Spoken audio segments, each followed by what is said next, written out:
एक बार गुरु नानक देव जी जगत का उद्धार करते हुए एक गांव के बाहर पहुंचे।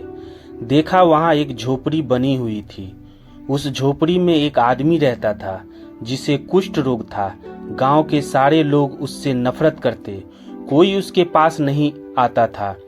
कभी किसी को दया आ जाती तो उसे खाने के लिए कुछ दे देते थे, अन्यथा भूखा ही रहना पड़ता।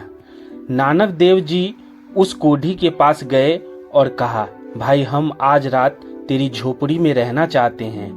अगर तुम्हें कोई परेशानी न हो तो। कोढ़ी हैरान हो गया क्योंकि उसके पास कोई भी आना नहीं चाहता था।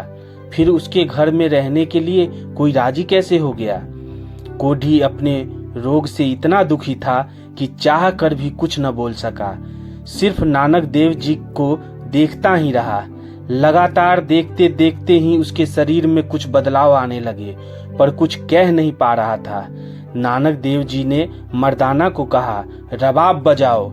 नानक देव जी ने उस झोपड़ी में बैठकर कीर्तन करना प्रारंभ कर दिया। कोढ़ी ध्यान से कीर्तन सुनता रहा।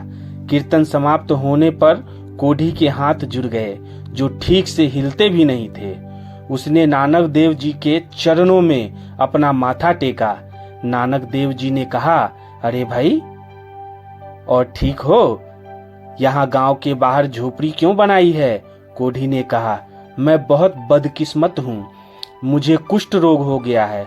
मुझसे कोई बात तक नहीं करता। यहाँ तक कि मेरे घर वालों ने भी मुझे घर से निकाल दिया है। मैं नीच हूँ, इसीलिए कोई मेरे पास नहीं आता।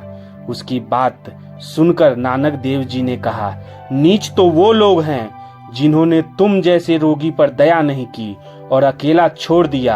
आ मेरे पास, मैं भी तो देखूं कहाँ है तुझे कोढ़। जैसे ही कोढ़ी नानक देव जी के नजदीक आया तो प्रभु की ऐसी कृपा हुई कि कोढ़ी बिल्कुल ठीक हो गया। यह देख वह नानक देव जी के चरणों में गिर गया। गुरु नानक देव जी ने उसे उठाया और गले से लगाकर कहा, प्रभु का स्मरण करो और लोगों की सेवा करो।